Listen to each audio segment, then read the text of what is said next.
Dimanche 9 juillet de l'an 2017, j'espère que vous passez une très belle journée dominicale. Bienvenue sur l'invité sur Usawi TV.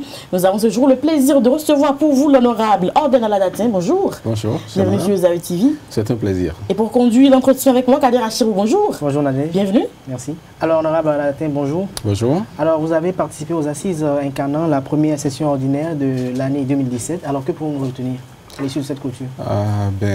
Nous avons travaillé comme des jeunes scolaires. Alors, la production législative pour cette session-là, elle n'est pas mal.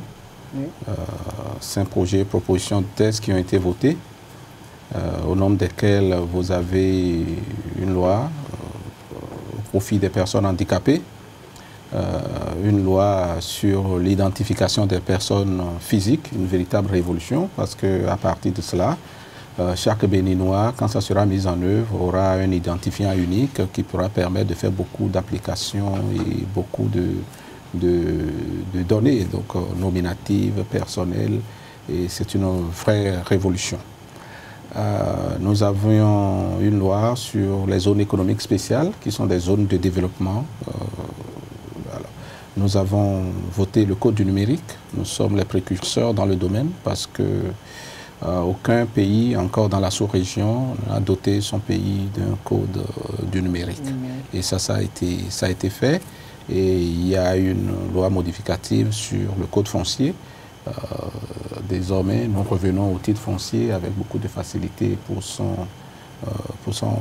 pouvoir avoir accès donc, au titre foncier.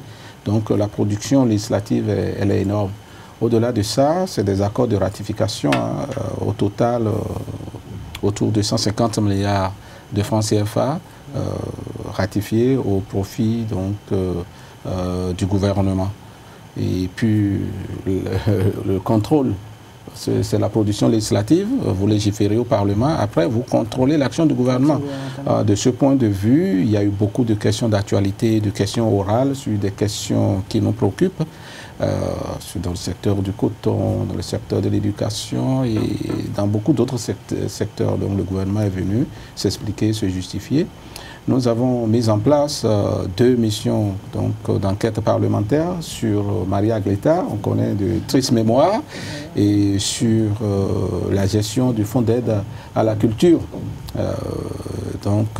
Globalement, je peux dire que c'est ce que nous avions à faire. Nous sommes descendus sur le terrain. Dans votre arrondissement ici, le 7e, vous savez qu'il y a un quartier à côté de vous qui ne se retrouve pas donc, dans la liste des unités administratives du pays. Il y a une pétition envoyée au Parlement et nous sommes descendus sur le terrain donc, pour donner suite à cette pétition de nos populations. Nous avons voté le rapport d'activité du président de l'Assemblée nationale et plein d'autres choses, donc des séminaires parlementaires pour nous imprégner d'autres propositions et tests que l'on va voter très bientôt, je l'espère. Et puis donc c'est une production législative énorme et nous sommes en train de travailler pour la République. Et on peut dire que Orden Aladatin est fier de faire partie de cette équipe-là?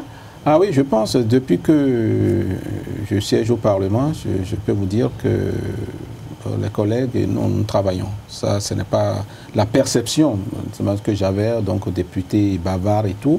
Donc, des questions de développement sont abordées et je pense qu'il faut être fier de cette 7e législature.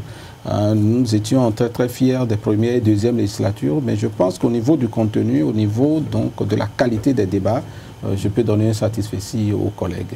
Et sous la conduite du président, naturellement, qui, je pense, gère l'Assemblée nationale avec beaucoup de doigté et beaucoup de professionnalisme. Alors moi, j'aimerais quand même rebondir au niveau du contrôle du fonds de la gestion du fonds d'aide à la culture. J'aimerais savoir à partir de quelle durée, à partir de quelle année vous voulez quand même effectuer cet audit? Je pense que quand on vient de composer la commission, nous allons nous voir, structurer la commission et affiner notre démarche.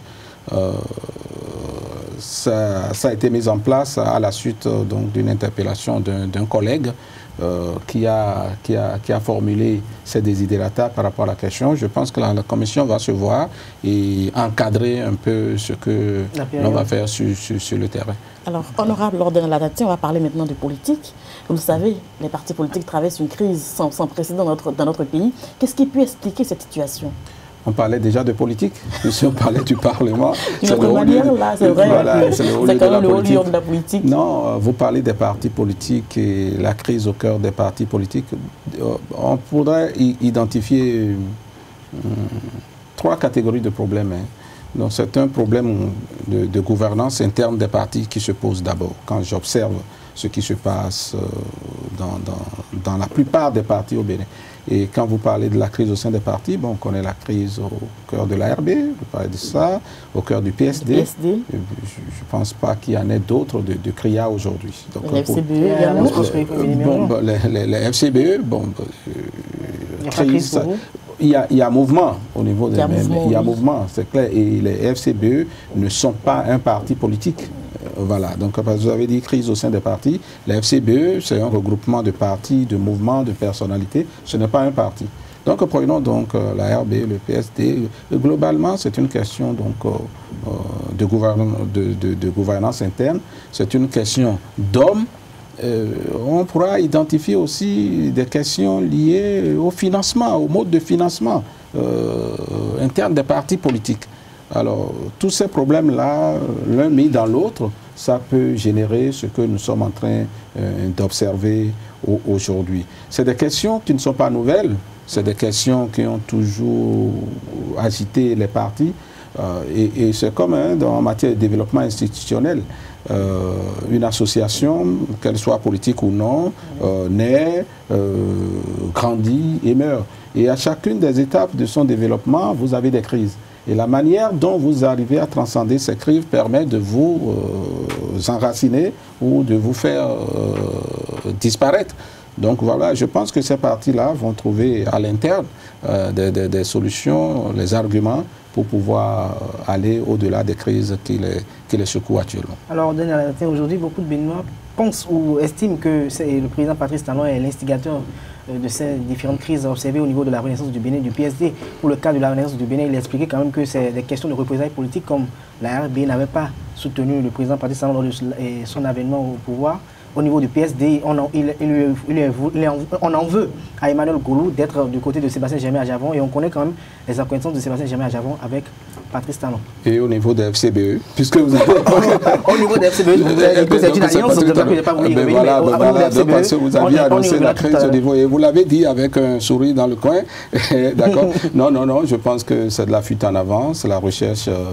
C'est pas la main invisible de Talon? Non, c'est la recherche effrénée donc, de bouc émissaire. On connaît. Est-ce que vous n'avez pas besoin de la classe politique pour... Non, je vais vous dire ce que je pense de la question. En fait, nous sommes dans notre bulle d'hypocrisie collective dans le pays. Je ne parle pas nécessairement du PSD. La question au PSD me surprend un peu. Ce n'est pas la même structure de problème que ce qui se note au niveau de la RB. De mon point de vue, quand vous observez la RB, les problèmes à la RB ne datent pas d'aujourd'hui. Ça ne date pas d'aujourd'hui du tout. Et Patrice Talon n'a pas été au pouvoir depuis toujours. Est-ce que vous voyez? Je vous ai identifié ce qui pourrait être à la base de la crise là-bas. Problème d'hommes, d'accord, puisque ça a été évoqué. Problème de gouvernance interne. Vous avez entendu dans les forats le parti appartenir à quelqu'un, à une famille et tout. En démocratie, est-ce que vous pensez que c'est possible ça? Humblement, mais je ne veux pas. Est-ce que c'est normal? C'est ça la question. Donc il peut y avoir des choses qui se disent, que des gens se disent un jour, il faut que ça s'arrête. Donc vous savez, c'est un problème. Moi, j'ai déjà écouté des gens de la RB dire que depuis on n'a pas fait ceci. Je ne veux pas rentrer, puisque moi-même je suis membre d'un parti politique. Si j'étais analyste politique tout court, j'allais vous dire vraiment ce que je pense de cette question-là. Mais vous savez, les questions de susceptibilité dans le domaine. Donc la main invisible du président de la République, je ne pense pas du tout. Mais je pourrais dire que quand on a été aux élections dernières et qu'au cœur d'un parti majeur, les gens ne s'entendent pas pour aller dans la même direction, on devrait déjà s'attendre à ce que, à la suite des élections, qu'il y ait des problèmes. D'accord? Quand vous prenez un parti comme le PSD et dans un bloc comme l'Union fait la Nation, et on connaît les tenants de ce bloc-là, y compris donc Emmanuel Goulou. Donc, quand à l'occasion d'une élection majeure telle que la présidente de la République, les acteurs majeurs vont dans des sens différents, on pourrait se dire, mais comment l'après-campagne sera gérée? C'est-à-dire que quelqu'un a gagné après tout. Si tout le monde se range d'un même côté, vous savez, bon, la crise peut être évitée. Mais si les gens sont ça veut dire qu'ils n'ont plus convergence de vue par rapport à leur orientation, même interne. Et c'est source de crise. Ça, la seule suffit pour être facteur de crise. On n'a pas besoin de voir la main invisible de tel. Mais moi, je pourrais voir aussi la main invisible d'autres personnes, peut-être. Comme qui, par exemple? Non, pas de pas. Moi, je n'ai pas de nom. C'est-à-dire que quand on dit d'un côté, on pourrait, parce que nous sommes en matière d'hypothèse, n'est-ce pas? Oui. Il pourrait y avoir d'autres mains invisibles qui refusent à ce que l'on accompagne le programme d'action du gouvernement, non? Puisque tout le monde est unanime que le programme d'action du gouvernement du Patrice Talon est un bon programme. Je n'ai pas vu une seule personne, un seul Béninois dit que ce programme-là était mauvais. Et si tout le monde dit que ce programme il est bon, mais pourquoi on ne l'accompagne pas? Donc je pourrais, moi, alors que je n'en ai pas les moyens, je n'ai aucune raison, aucune preuve pour le dire, de faire une accusation facile que de dire ce qui se passe là. C'est des mains invisibles pour empêcher certaines personnes d'accompagner. Voilà, Patrice Talon, je pourrais le dire, mais ce serait une affirmation facile et gratuite. Donc, évitons les affirmations gratuites et faciles. Au niveau des partis politiques, toujours, je pense que l'Alliance Force Congo et Bénin émergent aujourd'hui se sent un peu perçu comme objet de cible, parce qu'aujourd'hui, récemment, nous avons des audits qui ont été publiés, les résultats ont été publiés, comme quoi il y a des ténors de cette alliance qui sont indexés dans la gestion de la filière coton passée. Mais pourquoi vous parlez de cible quand vous gérez quelque chose? Vous vous rendez compte ou pas? C'est la marche normale de la vie et de la démocratie. La période des audits gêne, on a période 2013-2016. Pourquoi ça devrait remonter à 2006? Le président Patrice Talon a longtemps participé à la gestion de la filière coton depuis toujours. Mais écoutez, je vois bien ce que vous insinuez parce que je le lis sur les réseaux sociaux. Si par exemple le président Yahi Boni avait des preuves de ce que Patrice Talon était mêlé donc, à des magouilles au niveau donc, du secteur du coton, vous ne pensez pas que ça aura été révélé dans la longue crise qui a envoyé le président Patrice Talon à l'extérieur du pays? Je vous pose, je ne sais pas moi qui pose les questions, mais je pourrais interpeller les auditeurs. Je dis, si vous, en votre âme et conscience, si M.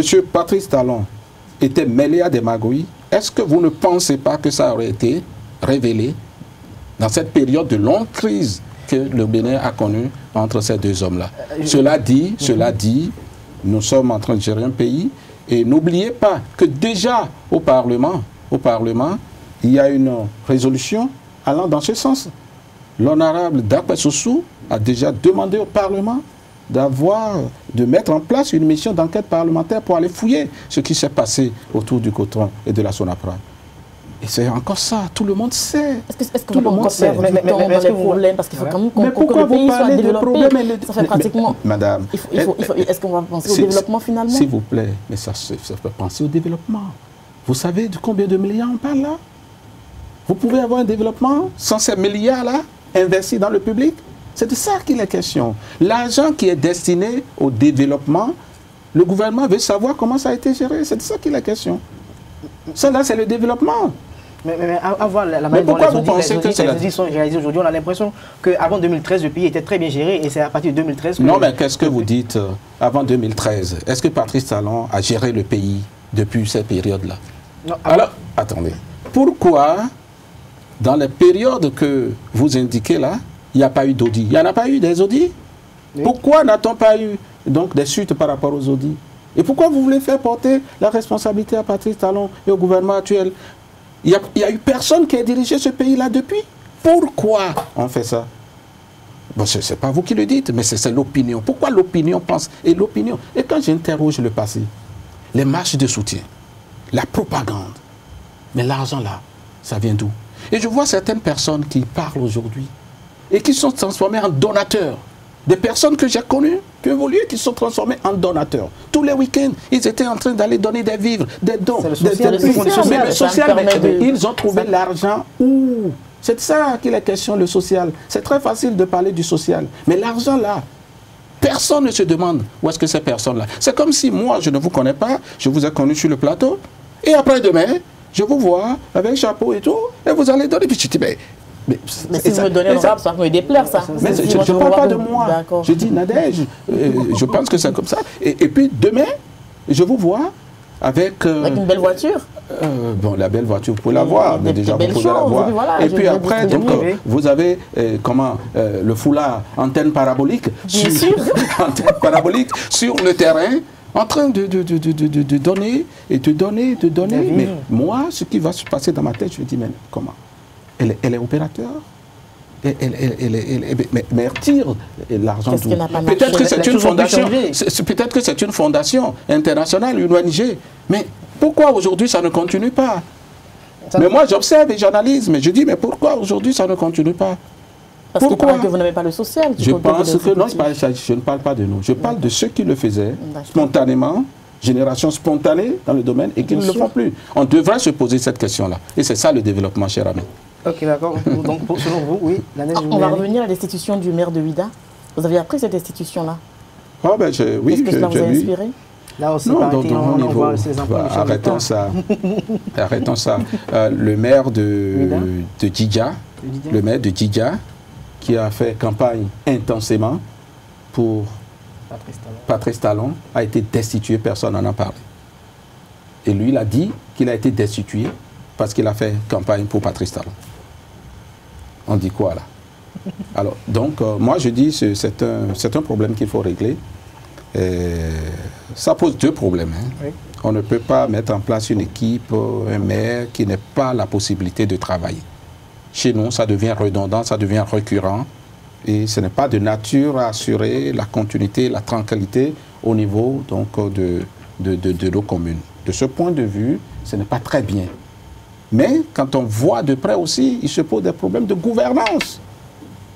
Il y a un maire qui a été élu, et je ne parle pas de Ouidah, je parle au niveau général. Parce que, par ailleurs, j'ai beaucoup d'expertise en matière de décentralisation. J'ai beaucoup travaillé à la mise en place de la décentralisation au Bénin. Et le rêve qu'on a eu, en travaillant pour cela, ce n'est pas ce qu'on est en train de remarquer. Tout est politisé aussi de ce point de vue, ce n'est pas normal. Est-ce que vous voyez? Il se pose aussi un problème de gouvernance, de gestion des maigres ressources mises à la disposition donc, de nos communes et de nos municipalités. Il faut qu'il y ait un mécanisme de contrôle qui puisse maintenir que ce que nous avons refusé au sommet, que ça ne se fasse pas impunément à la base aussi. D'accord? Je pense que si le mécanisme est tel que les maires, les conseillers peuvent commencer par se retrouver avec des audits, avec des dossiers, en instance devant la justice, on va freiner un peu la vague des destitutions. Parce que quand les gens n'ont pas autre solution que de faire ça, ils le font. Malheureusement aussi, il y a des gens qui le font pour donc, des fins totalement politiciennes et qu'il faut déplorer.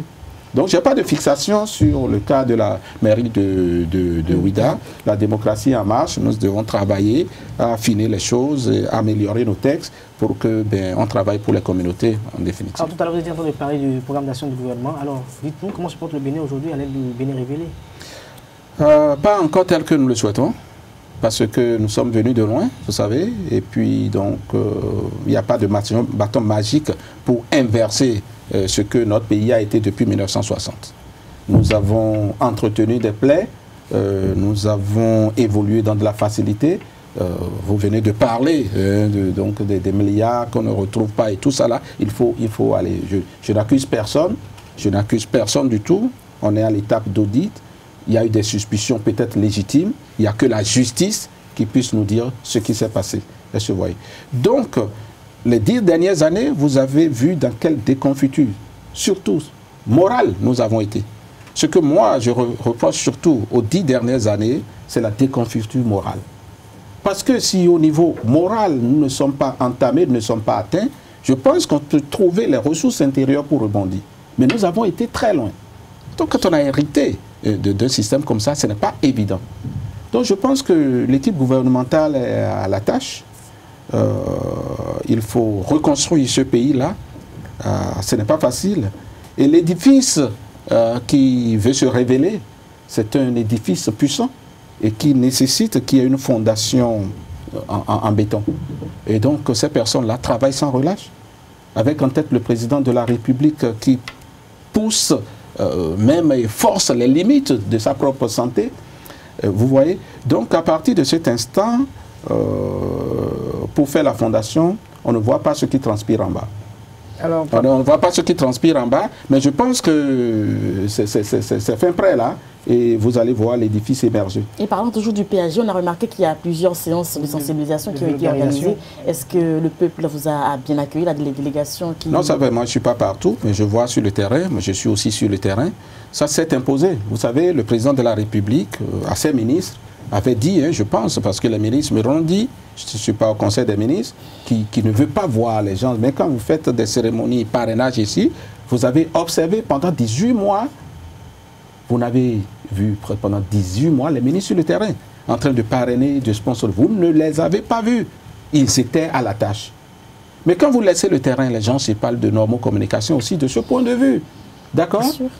La population ont droit à l'information. On a lancé le PAG à Cotonou. Il faut que les populations sachent ce qui est prévu pour eux et la marche du pays pour les prochaines années. Ça, c'est le droit à l'information des populations.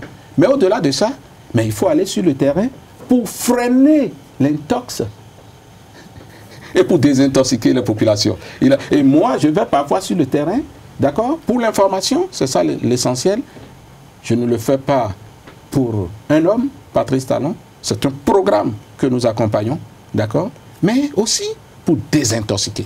Parce que le fait qu'on ne soit pas sur le terrain a donné le champ libre à toutes sortes de machinerie, à toutes sortes d'inventions. Hein? Vous avez vu par rapport au président de la République qui vient de rentrer tout ce qui a été dit. Donc quand vous n'êtes pas sur le terrain, vous laissez la place à ce genre de déviance qui n'est pas bien pour la psychologie de nos concitoyens, surtout pour la psychologie des jeunes. Mais parlons de cela, est-ce que ce n'est pas dû quand même à la stratégie de communication du gouvernement en place qui n'est pas très appréciée par l'opinion? Parce que tout à l'heure, vous avez évoqué le sujet du déplacement du chef de l'État. Oui, je pense que ce qui se passe, c'est que nous avons été habitués à une communication abondante, redondante. Mais quand le chef et donc, juste après ça, vous avez une équipe qui parfois ne dit pas et ne fait pas savoir ce qu'elle fait. De ce point de vue, il y a des pistes d'amélioration de ce point de vue. Il y a des pistes d'amélioration et je pense que l'équipe qui en a la charge est en train de travailler. Et même nous qui sommes au Parlement, qui sommes donc dans la politique au pur mot, parce que eux autres c'est des techniques, ils sont du gouvernement, ils travaillent au quotidien, mais nous sommes un peu à l'écart, nous observons. Nous avons besoin qu'ils nous communiquent un peu plus nous aussi. Nous pensons qu'il faut qu'ils communiquent un peu plus. Donc de ce point de vue, il n'y a pas de polémique à avoir de ce point de vue. Je vous aimerais bien parce que ce que je vous ai dit que le gouvernement fait, moi je le suis de près, mais j'ai besoin que les militants le sachent. Donc de ce point de vue, c'est bon. Nous allons passer à un autre sujet, c'est celui relatif à la gestion des sociétés d'État. Beaucoup de Béninois perçoivent les nouvelles réformes du président Patrice Talon comme de la privatisation des structures étatiques. Est-ce que vous ne voyez pas cela comme tel qu'il pense? Bon, c'est des mots que l'on lance très facilement et très vite. Prenons des sociétés, laquelle? La Sonapa, l'ONASA, la CIA. C'est des milliards de dettes cumulées sur le temps. Une société qui est appelée à contribuer à la formation des ressources intérieures du pays. Mais non seulement ça, l'État produit ailleurs, mais vient combler un trou. Et ça dure depuis plusieurs années. C'est de ça qu'il est question. Est-ce qu'il ne faut pas arrêter la saignée? Si vous aviez la charge de ce pays, si vous aviez la charge de cette maison, et qu'il faut produire des ressources ailleurs pour venir combler un vide ici, la question se pose de savoir, mais pourquoi je continue? Si nous trouvons un intérêt collectif à continuer, nous allons le faire. Je pense qu'il faut arrêter la saignée. Mais maintenant, quand on a voulu arrêter la saignée, au cœur de cela, il y a des hommes, il y a des Béninois qu'il faut gérer. Donc, c'est dans le dialogue que nous allons gérer ça. Si nous sommes d'accord qu'il faut arrêter la saignée, comment on gère les hommes? Ceux qui sont au sommet du pouvoir ne sont pas des irresponsables. Je vais vous donner un exemple. Et je vais donner l'exemple d'une société privée, de façon très indicative. Et je ne ferai pas de commentaires de détails par rapport à ça. Bénin Control a repris ses activités. D'accord? Mais vous savez ceux qui sont embauchés là-bas? C'est ceux qui avaient été licenciés, je pense. Les premiers, ça a été eux. Ça veut dire que, à la gouvernance du pays, c'est des hommes qui sont des pères de famille, qui sont des mères de famille, qui savent très bien que donc la mesure qui est très dure pour arrêter la saignée a de l'impact direct sur les hommes. Mais nous allons solutionner. Parce que le pays ne s'arrête pas. Il y aura des chantiers qui seront ouverts.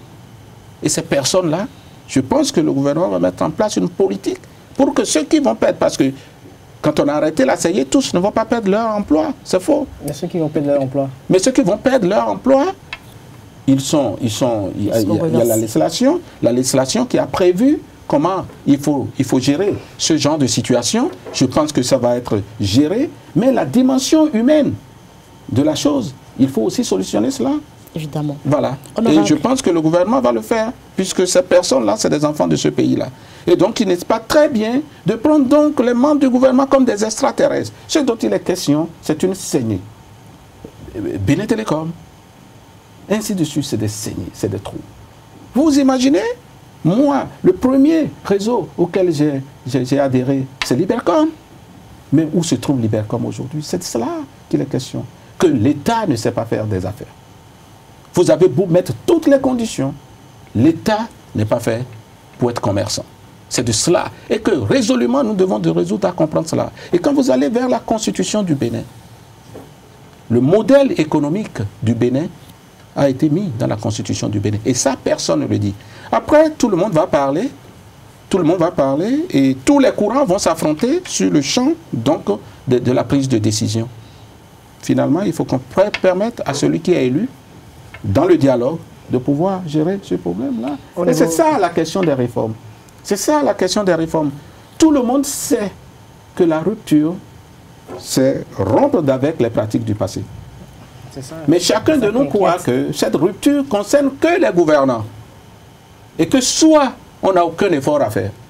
Et comme donc un peu béni, le pays va se développer. C'est de ça qu'il est question. La rupture, cela suppose une autre manière de gérer le pays au sommet, mais cela suppose qu'il y ait une reconversion de chacun pour que nous puissions amorcer le développement. C'est un élan collectif, et tant qu'on ne comprendra pas ça, ce serait dommage. Et je pense que ça sera compris si les ans continuent d'être donnés tel qu'il est donné au sommet de l'État. Ça sera compris, nous allons avancer. Mais est-ce que cette restructuration ne fera pas qu'à la fin, c'est-à-dire à terme du mandat du président Patrice Talon, il n'aura pas pu réaliser tout ce qu'il a promis aux Béninois? Parce qu'il y a vraiment une géante restructuration qui est en cours. Une géante restructuration de l'administration, que ce soit l'administration à tous les niveaux, à divers niveaux. Mais ce n'est pas ça. Vous avez voté pour ça ou pas? Et le candidat Talon mais il a dit qu'il va restituer l'administration publique. Il faut restituer l'administration publique. D'accord? On ne peut pas continuer à nous traîner tel un sac de patates. S'il vous plaît? Est-ce qu'un mandat va suffire pour cela? Non, parlons, il est élu pour un mandat. Pourquoi vous voulez comprendre? Il est élu pour un mandat.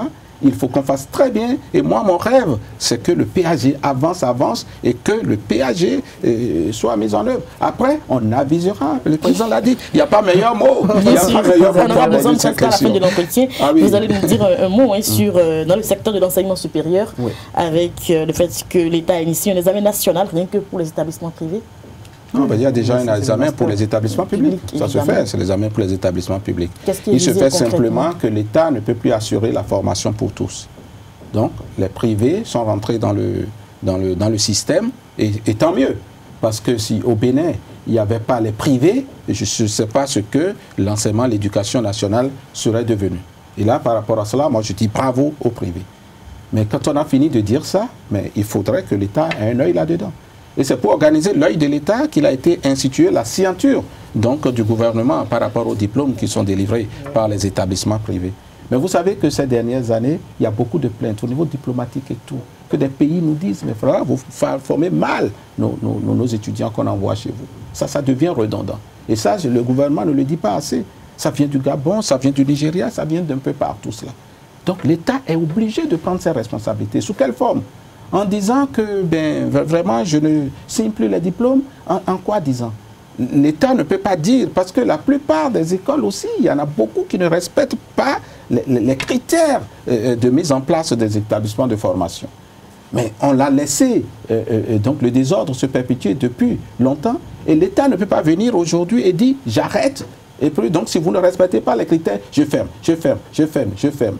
Si on le dit, ce n'est pas bien pour les jeunes, ce n'est pas bien pour les parents.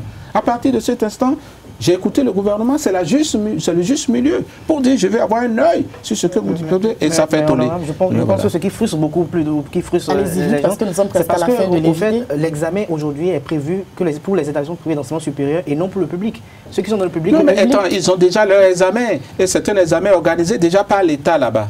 Cela veut dire que si, est-ce que c'est bien que vous délivrez un diplôme à l'ESAE ici et que pour recruter des journalistes au Bénin, on dise que vos étudiants ne peuvent pas postuler. C'est de ça qu'il est la question. Donc l'État dit, j'organise cet examen-là pour que tous les enfants du Bénin soient au même pied d'égalité. Et que si je veux recruter des journalistes, que des étudiants des AE puissent postuler au même titre que ceux qui ont fait les écoles publiques. C'est de ça qu'il est question. Et on a dit que c'est totalement transitoire. J'ai entendu dire que c'est transitoire. Après, vous allez vous mettre aux normes et puis ça va disparaître. Voilà, c'est une mesure conservatoire et puis je pense qu'on ne va pas polémiquer sur tout. Honorable, un mot sur le projet Bénin Taxi. On a remarqué quand même que ça prend de l'ampleur. Oui, ça a pris, je pense qu'il faut le faire. Parfois, vous avez envie pour votre mobilité de prendre un taxi, vous ne l'avez pas. La critique que j'entends, c'est que les coûts fixés, est-ce que tout le monde... Rien n'est jamais pour tout le monde. D'accord? Rien n'est jamais pour tout le monde. Même si vous mettez ça à 100 francs, il y a certains qui ne prendront jamais ça. Est-ce que vous voyez? Donc, il faut chercher les conditions pour que ça soit pérennisé. Je n'ai pas dit rentabilité, j'ai dit viabilisé. Parce que si vous faites quelque chose et que vous ne vous donnez pas les moyens de la pérennité, ça veut dire que ce n'est pas un projet viable. Donc pour cela, les prix ont été fixés. Vous savez, quand vous mettez le Bénin donc, au goût du monde, il y a beaucoup de touristes de plus en plus qui vont fréquenter le Bénin. D'accord? Il y a des personnes qui, parfois, je peux avoir une panne de voiture en venant ici. Très rapidement, je prends un taxi et c'est vite fait. Je pense que c'est très bien, le pays en marche et petit à petit, je pense que vous allez avoir d'autres réalisations parce qu'aujourd'hui, c'est que les chantiers n'ont pas vraiment démarré et le Béninois est sceptique. Je le comprends, je me dis, c'est très bientôt et nous allons nous revoir ici dans 1 an, dans 2 ans, dans 3 ans pour évaluer afin d'aviser. Et faire le bilan. Merci à vous, honorable Ordena Ladatin. Je rappelle que vous êtes député à l'Assemblée nationale. Vous avez été notre invité pour le camp de ce dimanche. Merci à vous. Merci, c'est moi qui vous remercie. Kader Achirou, merci d'avoir conduit cet entretien avec moi. Quelques phrases fortes à retenir donc de cette page invitée. L'édifice qu'entend bâtir le président Talon mérite une fondation solide. Et si tunnel il y a, eh bien, le bout est bien proche. Et puis l'État n'est pas fait pour faire du commerce. Et puis enfin, rien n'est jamais pour tout le monde. Voilà. Merci pour l'attention. À dimanche pour notre numéro de l'invité.